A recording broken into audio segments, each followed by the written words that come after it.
Hello, flower friends.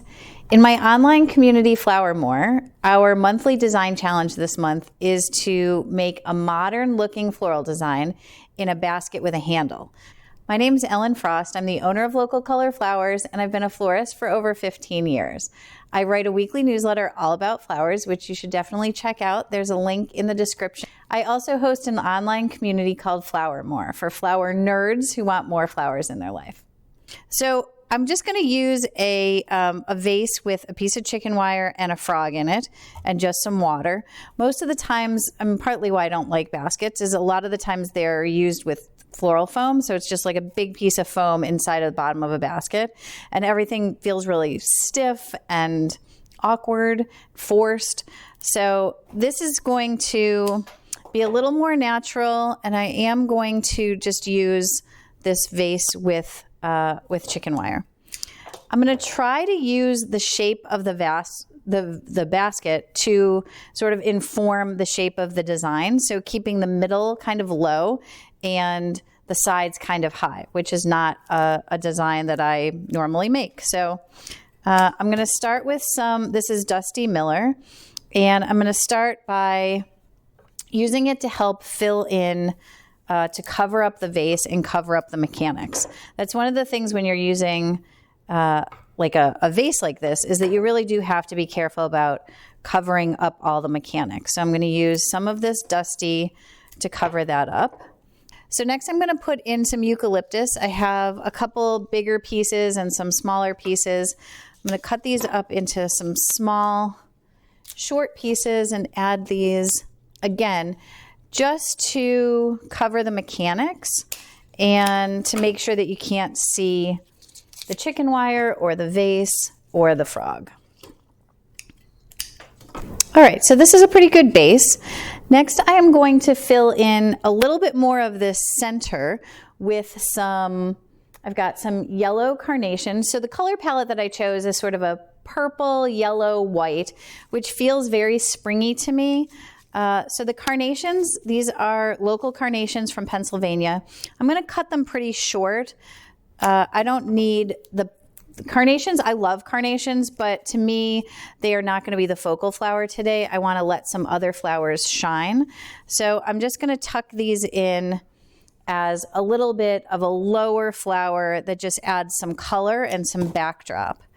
And if your carnations come kind of closed, you can do a little bit of work to just, they're very strong. They're not delicate at all. You can kind of force them open just with your hands. And if they still won't open, you can take these little green outer petals and peel those back. And that will also help you be able to, there you go, open up that carnation nice and wide.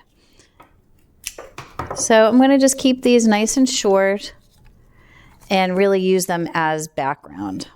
Next, I am going to add some iris.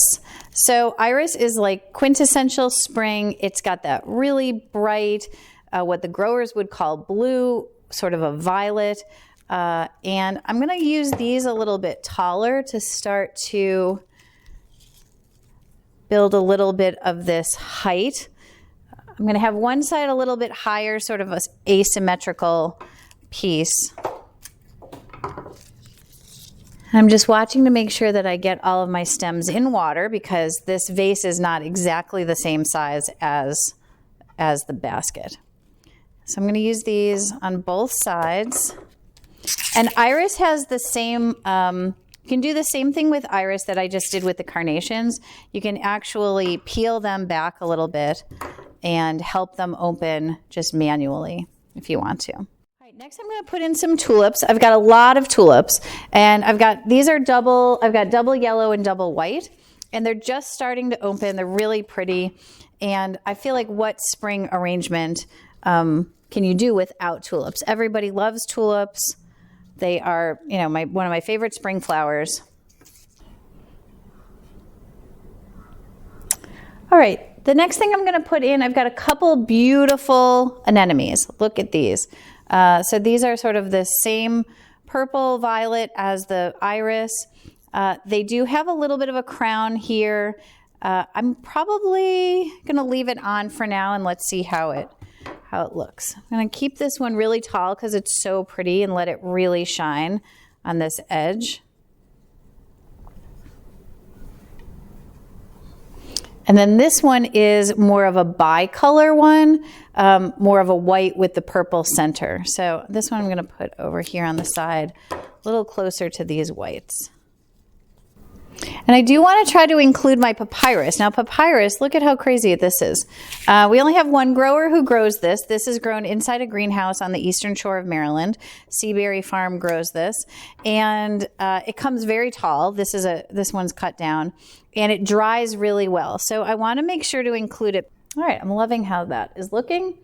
Next, I'm going to put in one of my favorite spring flowers. And I'm so happy that we finally have it back. This is freesia. I just was writing about freesia in my newsletter this week. Freesia comes in all different colors. I've got some whites here. White is really the more traditional color of freesia, but it comes in yellow, purple, orange, pinks, and it is so fragrant. So the last couple things I want to add, I have a little bit of ranunculus, and these are pretty tight. They just came in. You can manipulate them a little bit. So this is kind of a light peachy green that's going to have a little bit of a purple hue.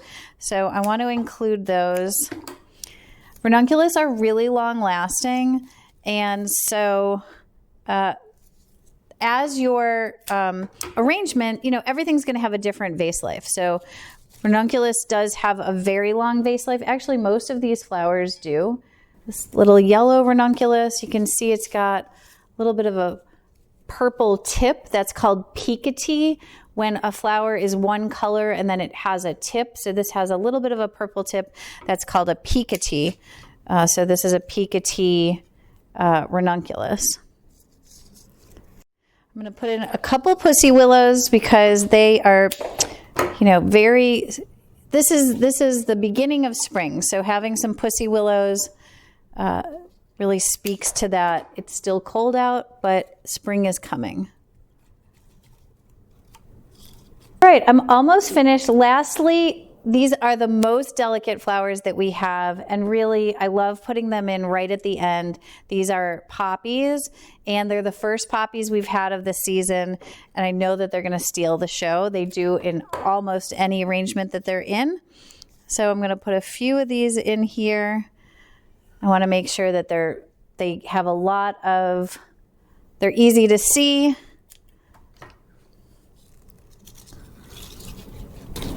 And while poppies are pretty delicate, they do have a pretty good vase life. I know that people don't think they do, but we've had really good luck with our poppies and their vase life. So they usually will come closed and then open inside the vase. These I've taken off their little covers so that they look nice for the design. Well, here you have it. This is my more modern floral design in a basket with a handle.